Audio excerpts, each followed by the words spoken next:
इज्तिमाई ज्यादती हुई है। जिस्म के मुख्तलिफ हिस्सों पर तेजाब फेंका गया है। जिस्म के मुख्तलिफ हिस्सों पर मुख्तलिफ किस्म के घात, जख्म, निशानात पाए गए हैं। वो लड़का जो पकड़ा होता है डॉक्टर्स ने, नर्सेज ने, डॉक्टर्स और नर्सेज के कहने पर गार्ड्स ने उसको इन्होंने बंद किया होता है। उस लड़के को लाते हैं और लाके पुलिस के हवाले करते हैं कि ये पकड़िए, देखें जी ये हमने लड़का पकड़ा था। पुलिस उस लड़के को पूछती है क्या चक्कर है, सीधी तरह बता दो। पुलिस कहती है लड़की कौन है, कहाँ से आई है, तुम कब से जानते हो और कितने लोगों ने इसके साथ इज्तिमाई ज्यादती की है, सब सच बता दो, रिपोर्ट हमारे पास आ गई है। लड़का फिर खौफनाक हकीकत खोलता है जो मैं अभी आपको सुनाऊंगी। बहावलनगर की तहसील फोर्ट अब्बास में ये अफसोसनाक वाकया पेश आया जहां पर एक फैमिली रहती थी और इस फैमिली के जो सरबराह हैं इनका नाम है मोहम्मद इकबाल। इकबाल साहब के दो बच्चे हैं, एक बेटा है एक बेटी है। बेटा जो है उसका नाम जुहेब है और जो बेटी है इसका मैं रियल नेम, असल नाम आपको नहीं बताऊंगी, शनाख्त नहीं करवाऊंगी, तस्वीर नहीं दिखाऊंगी, मेडिकल रिपोर्ट नहीं दिखाऊंगी, जेब नहीं देता। बेटी है, फर्जी नाम इसका हम रखते हैं माहा, ताकि आपको केस की समझ आए। और माहा की एज मैं आपको बिल्कुल सही बता रही हूँ, ये है 22 साल। माहा ने इंटर किया बहावल नगर से बड़े अच्छे मार्क्स के साथ, फिर उसके बाद इसने ग्रेजुएशन करना था। अब ये बच्ची बड़ी ज़हीन है, बड़ी लाइक है, पढ़ना चाहती है और हाथ सजाई बैठी है मुस्तकबिल के। अब ग्रेजुएशन जब इसने करना है तो ये जाती है बहावलपुर की एक यूनिवर्सिटी में और वहां पर जाकर एडमिशन लेती है। मार्क्स चूंकि अच्छे हैं, इजीली एडमिशन हो जाता है और वहां पर अपनी स्टडीज को कंटिन्यू करती है। मसला ये रह जाता है कि बहावलपुर में अब ये रहेगी कैसे, ना कोई रिश्तेदार है ना फैमिली है, तो ये रहेगी कहाँ, ये इसके लिए एक प्रॉब्लम है। तो इस मसले का हल क्या निकाला जाता है, आसिफ टाउन है बहावलपुर का एक इलाका, वहां पर एक बड़ा मुनासिब सा हॉस्टल है। वहां पर ये फैसला करती है कि मैं यहाँ पर रह लेती हूँ, पैसे भी मुनासिब है और माहौल भी ठीक लगता है। हॉस्टल में रह रही है, यूनिवर्सिटी में जा रही है, ग्रेजुएशन कर रही है। अल्हम्दुलिल्लाह ग्रेजुएशन कंप्लीट हो गया। मैंने जैसे आपको पहले बताया कि ये मेहनती लड़की है। फिर इसने, जाहिर है ग्रेजुएशन जब पूरा होता है तो हमारे यहाँ सबसे पहले ये होता है चलो जब नौकरी तलाश करते हैं, तो ये जॉब के लिए अप्लाई करती है। जगह जगह जॉब के लिए अप्लाई करने के बाद ये मुख्तलिफ जगहों पर इंटरव्यूज देती है और इंटरव्यूज देने के बाद फाइनली इसकी जो जॉब है वो नहीं लगती। बेरोजगारी बेतहाशा है, स्कैम्स है, बहुत कुछ है, जॉब इसकी नहीं लगी। एक दिन फेसबुक को इस तरह से स्क्रॉल कर रही है, सोशल मीडिया को जैसे हम भी स्क्रॉल करते हैं, तो बहुत से ऐसे एड्स आ रहे होते हैं जिसके नीचे स्पॉन्सर भी लिखा होता है और इसके अलावा भी एड्स होते हैं जिसमें कहा होता है कि लाखों कमाएं, दिनों में अमीर हो जाएं, डेली का 5,000 कमाएं, इस टाइप के लालच दिए होते हैं। एक ऐड देखती है फेसबुक के ऊपर इसी तरह का कि लाखों रुपया कमाएं, अब नौकरी करने के लिए घर से बाहर जाने की जरूरत नहीं है।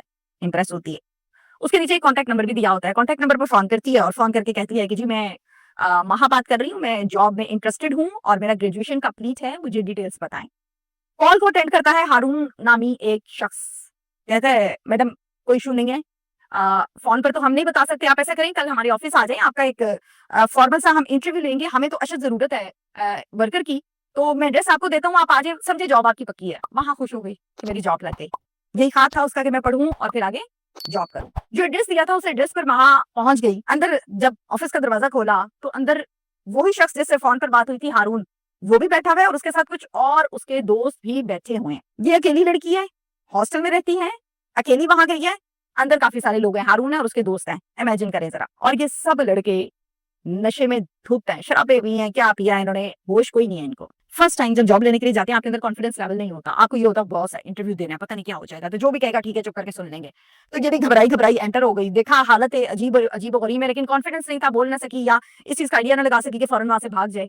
पहली पहली जॉब की, पहला पहला इंटरव्यू था, तो घबराने की जरूरत नहीं होती है। बेशक जॉब नहीं है तो ना सही, लेकिन घबराना नहीं है। एक छोटी सी मैं लाइन ऐड करना चाह रही थी। वो कुएं की तरफ वापस आते हैं, ये सब क्या करते हैं, फौरन दरवाजा बंद करते हैं और सब मिलकर महा के साथ इज्तिमाई ज्यादती करते हैं उसी दफ्तर में जिसको ऑनलाइन अर्निंग कंपनी के नाम से खोला हुआ है। और वहां पर हारून भी है और उसके दोस्त भी हैं। बात यहाँ खत्म नहीं हुई, बात ये हुई आगे कि लगातार इसको उसी ऑफिस में कैद किया और लगातार पे दर पे तमाम लोग इज्तिमाई ज्यादती भी करते रहे। ये सिलसिला कुछ घंटों नहीं बल्कि 2 से 3 दिन चलता रहा। 2-3 दिन बहन का भाई से राब्ता नहीं हुआ, फैमिली से राब्ता नहीं हुआ, तो भाई परेशान होता है। भाई का नाम जुहेब है, कहता है कि मुझे कोई अजीब सी वाइब्स आ रही हैं, कोई राब्ता नहीं है, इसने तो कभी ऐसा किया नहीं है, राब्ते में रहती है, था पता नहीं है कोई इसका।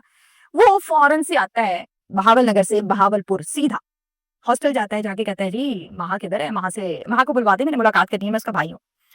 हॉस्टल वाले कहते हैं हाँ बिल्कुल भाई हैं, लेकिन महा अंदर होगी तो हम बुलाएंगे। महा यहाँ 2 से 3 दिन हो गए नहीं आई, हक्का बक्का, पाँव के नीचे से जमीन निकल गई। सीधा पुलिस स्टेशन गया जुहेब, और जो पुलिस स्टेशन का नाम है ये है जनाब बगदादुल जदीद। यहाँ पर जाकर पुलिस को सारी बात बताई डिटेल के साथ कि ऐसे ऐसे हम रहते हैं, अब यहाँ पर ये यूनिवर्सिटी में आई है तालीम हासिल करने के लिए, ग्रेजुएशन कंप्लीट हो गया, जॉब्स अप्लाई कर रही थी और मेरे से राब्ता इसका मुनक़ता हो गया। तो समझ नहीं आ रही है किधर चली गई। पुलिस कहती है तो फिर अगवा का पर्चा बनता है। पुलिस एक अगवा की एफआईआर दे देती है, नामालूम लोगों के खिलाफ पर्चा दर्ज हो गया। अब 9 दिसंबर की रात 2 आदमी इस लड़की को हॉस्पिटल के इमरजेंसी के स्ट्रेचर पर घसीटते हुए फेंका हुआ ऊपर, फेंक के वहां भाग रहे हैं। डॉक्टर्स और नर्सेज ने देख लिया, मैंने आपको आगाज में बताया था। उन्होंने गार्ड से कहा कि फौरन भागो, जरा इन लड़कों को पकड़ो, क्या चक्कर है, भाग क्यों रहे हैं।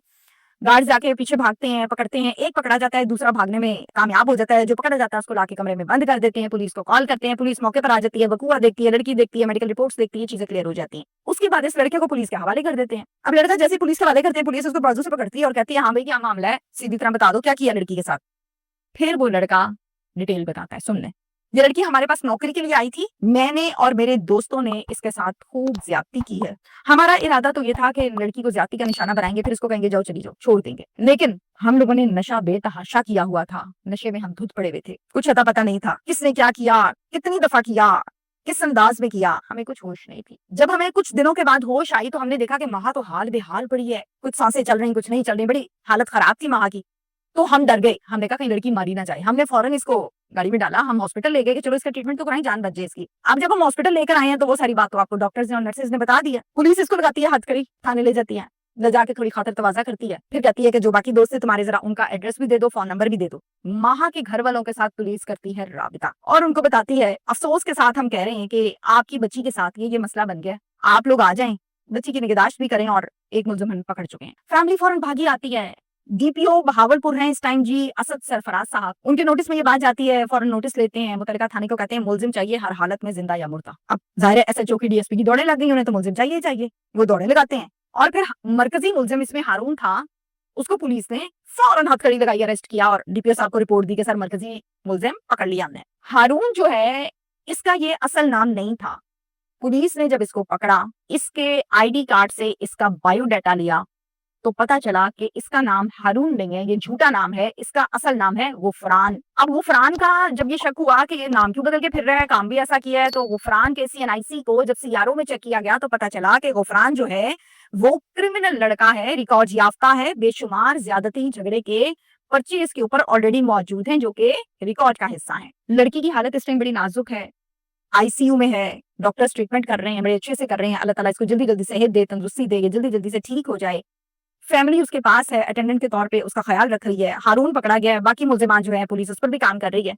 यहाँ तक ये सारे का सारा वकूआ है जो मैंने आपको बता दिया। मैसेज में आपको यहाँ पर ये दूंगी कि अल्लाह ताला तमाम बच्चियों की इज्जतों को महफूज फरमाए और ऐसे दरिंदों को कैफे किरदार तक पहुंचाने के लिए पुलिस की एफर्ट्स बहुत जरूरी है, पुलिस एफर्ट कर रही है और अल्लाह ताला ही इस मुल्क पर रहम फरमाए।